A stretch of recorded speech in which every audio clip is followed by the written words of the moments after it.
Guys, what's up? Today we're doing tactics for 1500, so smash the like button and the subscribe button, and now we start immediately. In this position we're black and we'll try to find a tactical sequence in order to win the game.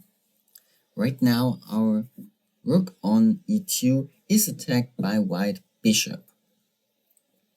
So how can we play in order to win the game?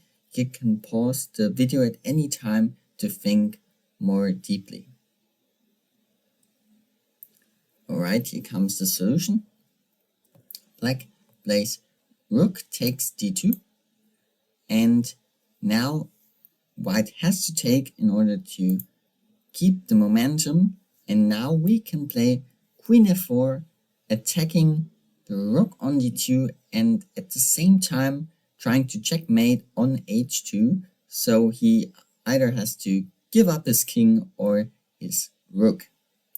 Something like g3 to prevent black from threatening checkmate, and then we take the rook and have a pleasant game. We are a piece up and this should be easy to win. Doing the next position. Position number 2.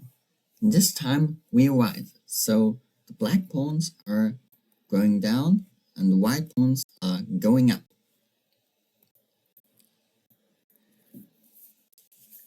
The question is, how can we secure the win for white?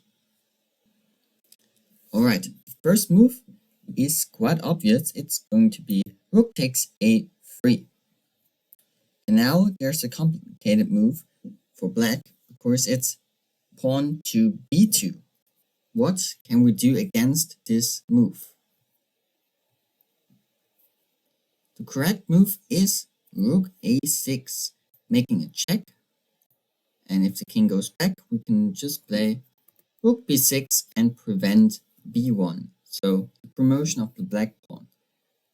This is quite necessary because there's no other move to prevent promotion. Rook a1 is not possible. Rook b3 is also not possible. So rook a6 followed by rook b6 is the only way to win the game. And rook h2 is the last hope for black in order to win or at least to draw. Then we can simply play rook b7, king g6 and push the pawns on the king side to h8 and g7. Tactic number 3. Again, white is doing a kind of good game and we're trying to win with a sequence that allowed us to get more material. How do we have to play in order to win the game? Here are two interesting moves that we both have to take a closer look at, which are queen g5 and queen h7. First starting with queen g5, followed by rook g5, and now white has a beautiful fork with the king and the black rook. So knight f7, king g7, takes, and something like rook g3. But now we have to evaluate this position, and actually black has two pieces, the bishop and the knight, against the rook, and actually this is better for black because you have two pieces that don't have so much worth, but they can work together and therefore work as a team, while a rook is standing alone. So you have to just think without the rook on c3 and the rook of g8.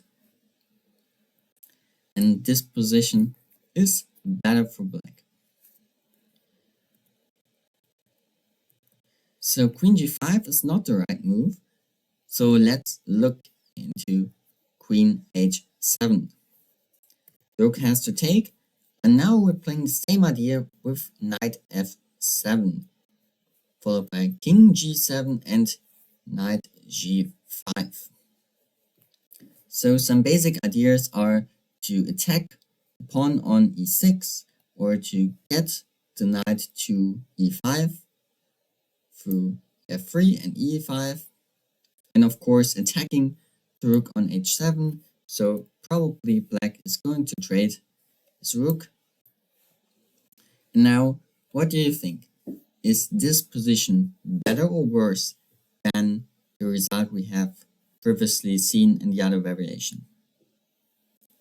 Actually, it's much better because we have a good knight against quite a bad bishop, and we're also pawn up, by the way. And also, this pawn on e6 is quite weak, and also the square on e5, so we don't have any problems of converting this endgame into a win. King f6, for example, then something like f4, threatening rook h6 or rook e3. So, to sum up, the right move in this position is queen h7, followed by knight f7 and taking the queen and being a pawn up. Last but not least, for today's lecture, we are taking a look at the final tactic for our 1500 lecture. This time, again, white is moving and he gave up a lot of material, so he's only left with a queen, a bishop and a knight, and tries to checkmate his opponent. The question is, how can we do that? And as a little hint, it's going to be a mate in 4 moves. Alright, the right sequence is knight to e7, giving check with both the queen and the knight. So black has to move the king. So king f8. And now, how can we play? The correct move is queen f6, followed by queen f7, and then we play knight g6, king g8, and queen h8 checkmate.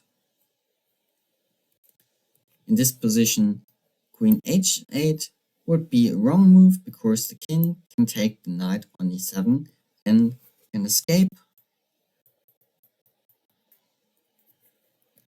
Also, other lines beside the double check on e7 are not possible. For example, queen f6, because there's actually nothing that is threatening. So there's no check you can give. There's no mate you're trying to threaten. Black can just simply play something like check. And then something like bishop takes a5. Alright, this was the tactic lesson for today, so please like and subscribe for more content, and see you guys in the next video.